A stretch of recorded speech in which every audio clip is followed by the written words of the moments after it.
आज हमारे साथ हैं आजसू के जिला अध्यक्ष ध्रुव प्रसाद शाह जी। ध्रुव जी, स्वागत है आपका वेल न्यूज़ .today में। चलिए, बहुत बहुत धन्यवाद आपका भी। आपसे मैं जानना चाहूँगा, इस वैश्विक महामारी कोरोना के समय शिक्षा की स्थिति पर आपकी क्या राय है? ये इतनी बड़ी विश्व जो कोरोना महामारी में चीन जापान जैसे लोग मतलब कि भयंकर स्थिति में पड़े हुए हैं और यहाँ की प्राइवेट स्कूलें मतलब पुनः उसी बात पर विचार करते हैं कि हमें फीस चाहिए। तो गार्जियन पर एक दबाव और लोड बना हुआ है। तो सरकार को इस पर पहल करनी चाहिए और हमारी पार्टी भी उनसे बार बार आग्रह कर रही है कि इस पर सोच, तो बहुत जल्दी उसका निर्णय सरकार देगी। अगर नहीं देगी तो फिर उसके लिए आजसू पार्टी सड़क से लेकर सदन तक करने के लिए तैयार है। तो प्राइवेट स्कूल तो कह रही है कि हमको फीस चाहिए। जी। उनका कहना है कि हमारा बिजली बिल, हमारा जो कई स्कूल हमारे रेंट पे चलते हैं तो उनका रेंट है, उसके बाद हमारे टीचर्स की सैलरी है, ये सब लेके वो तो कह रहे हैं कि हमको चाहिए। देखिए, पैसा तो जैसे 4 महीना या 3 महीना लॉकडाउन का 17वां-75वां दिन है, तो 3 महीना में 2 महीना वो छूट करे ना, वो तो बैठ के बात करना चाहिए ना सरकार को। उस पर हमारे शिक्षा मंत्री का जो दुर्भाग्यपूर्ण बयान था उनका कि हमारा कोई सुन नहीं रहा। आप उतने बड़े माननीय पद पर बैठे हुए हैं, पूरा झारखंड का भविष्य, बच्चों का भविष्य आपके हाथ में, आपके बागडोर पर है, और आप कह रहे हैं कि हमारी कोई सुन नहीं रहा। वैसे स्कूलों में ताला जड़ने का आप काम करें। जी, ताला जड़े, 2 महीने का आप आदेश दें कि 2 महीने का कोई भी स्कूल फी नहीं लेगा। तो आपकी पार्टी आजसू पार्टी क्या कर रही है?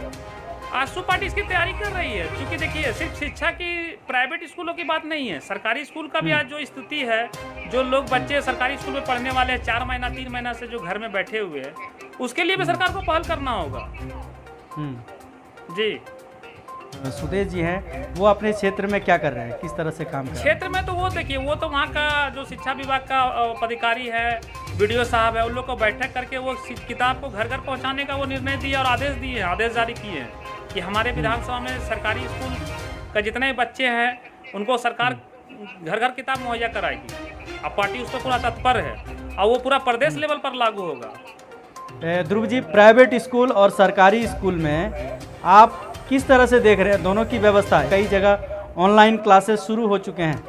वो एक कहावत आपने सुनी होगी कि जिसके माथा में तेल रहता है उसी के माथा में दे जाता है। सरकार को इस पर चिंतन और गहन करने की बात है। शिक्षा मंत्री के साथ साथ हमारे झारखंड के जो मुखिया हैं आदरणीय हेमंत बाबू, उनको भी इस पर ध्यान देना होगा, क्योंकि सरकारी प्राइवेट स्कूल के बच्चे तो ऑनलाइन पढ़ाई कर रहे हैं, उसके बाप के पास एंड्रॉयड मोबाइल है, पापा के पास मोबाइल है, लैपटॉप है, वो पढ़ रहे हैं। लेकिन गाँव के जो सुदूर गाँव के लोग हैं, सुदूर गांव के लोगों को शिक्षा की क्या व्यवस्था दे रही है सरकार? अभी तक उनको किताब मुहैया नहीं कराया गया है। वो 8 तारीख को जो शिक्षा विभाग का जो इतना स्कूल के लोग हैं ये दिए हुए सीएम और शिक्षा मंत्री को दिए हुए हैं, उस पर 8 तारीख पर विचार आने की बात है। अगर सरकार 8 तारीख को इस पर का सही निर्णय नहीं लेती है, उसके बाद पार्टी उसका सड़क से लेकर सदन तक और केंद्र तक काम करेगी, उस पर जैसा जो पहल करना है फिर करेगी अपने स्तर पर, और हम लोग भी उसमें तन मन और धन के साथ करेंगे। एक बूथ पर, एक स्कूल पर, विद्यालय पर जो बूथ बनाया जाता है उसमें लगभग करीबन 900 से 1200 वोटर रहते हैं। अब बच्चा तो 500-600 है, तो किताब तो हम घर घर जाकर पहुंचा ही सकते हैं। जो निर्णय केंद्र सरकार की होगी वो उसी हिसाब से राज्य सरकार यहाँ अपना इम्प्लीमेंट करेगी। तो केंद्र सरकार की जो गाइडलाइंस है शिक्षा पे, वो क्या? सरकार का गाइडलाइन अलग है, राज्य सरकार का गाइडलाइन अलग है। यहाँ का शिक्षा व्यवस्था राज्य का तो राज्य का मुखिया ही देखेगा ना। आपकी क्या राय है कि केंद्र सरकार का निर्णय के पहले राज्य सरकार यहाँ सभी स्कूलों को खोल दे? जी, नहीं, खोलने के लिए मैं नहीं बोल रहा, खोलने के लिए नहीं बोल रहा हूँ। केंद्र सरकार का जो आदेश है उसका तो पालन करना ही होगा।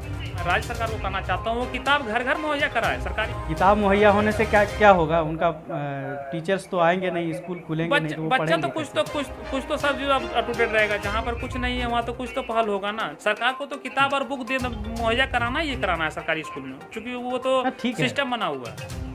वो दायित्व से पीछे नहीं हट सकती है हेमंत सोरेन जी, और उसको हम लोग दायित्व का बोध कराते रहेंगे बीच बीच में। हमारे सुदेश जी लगे हुए हैं उसके लिए।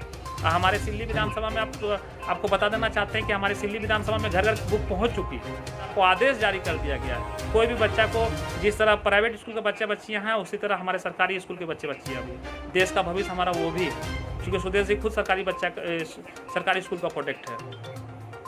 तो आप सरकार से क्या मांग करते हैं? सरकार से हम लोग यही मांग करते हैं कि जल्द से जल्द अपना वो डिसीजन दे कि लोग बोझ के तले दबे हुए हैं और उसमें बहुत से ऐसे मध्यवर्गीय परिवार है कि मतलब कि उनके पास मतलब कुछ रोजगार तक खत्म हो चुका है, उसके ऊपर ये फीस का 3 महीना 4 महीना का लोड वो नहीं सह सकेगा। बोझ सब गार्जियन पर पड़ना मतलब कि एकदम स्वाभाविक है वो, क्योंकि जब तक जितना था आदमी लोग चलाया किस तरह काटा, लेकिन अब कटने जब जैसे ही लॉकडाउन टूटेगा सब पर पहाड़ टूट पड़ेगा। बिजली का बिल है, बहुत सारा समस्या आएगा, बिजली बिल है, रोड टैक्स है, ये सारी छोटी मोटी जितना टैक्सें हैं सरकार को मध्यवर्गीय लोगों को ये सब माफ़ करने का हम लोग मतलब कि हम लोग आग्रह करेंगे और उसके लिए हम लोग आंदोलन भी करेंगे। सर सरकार भी तो इसी से चलती है, हमारे टैक्स है, हमारे बिजली बिल है, सरकार भी तो इसी से चलती है। जो दिनचर्या का टैक्स जो गरीब लोगों से जुड़ा हुआ, जनता से जुड़ा हुआ, ना कि व्यापार से, उसको हम लोग कम करने का आग्रह कर रहे हैं। चलिए ध्रुव जी, हमारे साथ जुड़ने के लिए आपको बहुत बहुत धन्यवाद। चलिए आपको भी बहुत बहुत धन्यवाद।